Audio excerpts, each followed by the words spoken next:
Hi everyone. I just wanted to take a few minutes to show you a Bitmoji classroom and some of the reasons that I think it's a really good idea to set one up to help the kiddos navigate your course this year.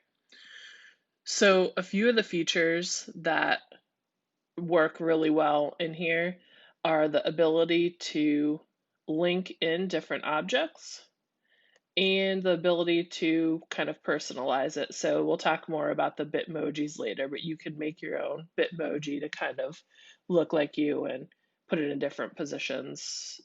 So really quickly, I was able to link my dojo menu through here. So when you click on the dojo when you're in my Schoology classroom, the menu is going to show up for the kiddos. And the really awesome part of this is this is a Word document, so you can easily edit the video. So just change out the clip art really fast, change the point value, the name, really easy. And the format's already kind of set up.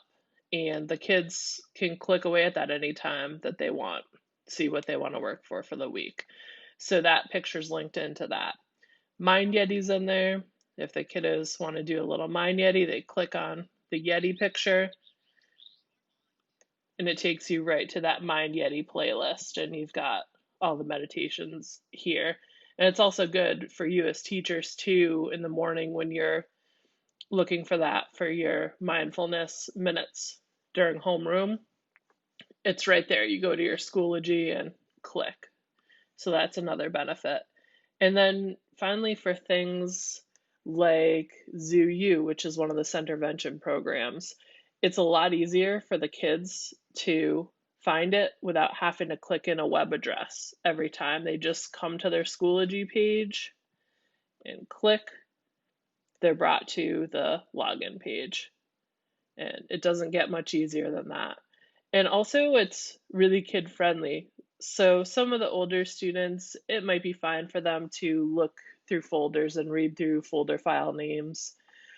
The younger kiddos who can't read yet, especially, or the ELL students who might still be learning how to read English, everything's right here in picture form, so that's easy for them to learn where to find it.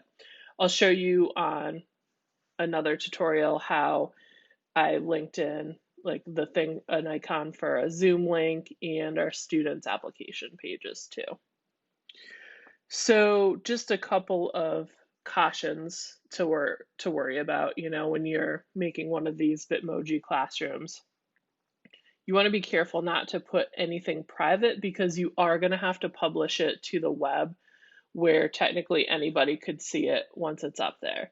So it's totally fine if a stranger clicks on to Zoo U, it brings it to a login page. They don't know our kids' login information, it's fine.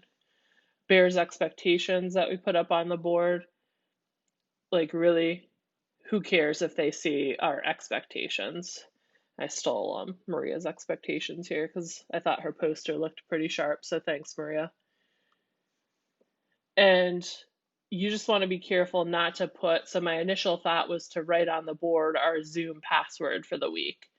And then I realized, well, that would allow strangers access to our Zoom, even though you might screen them out in a waiting room, but if you click by accident, they could get in. So just make sure you don't put anything private, passwords, anything like that up there.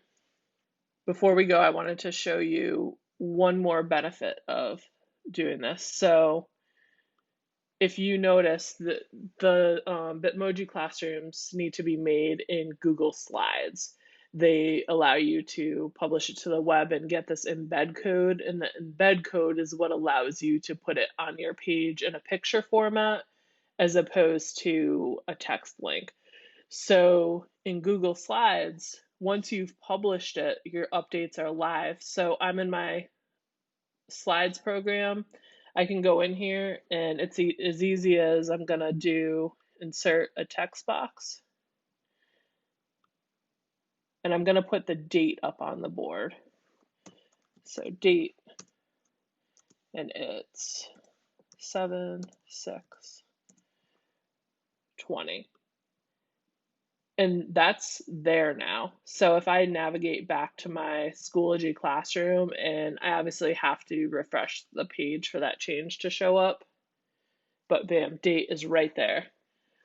So that's especially functional if you're going to put your daily assignments or weekly assignments up, like you might put them in a folder.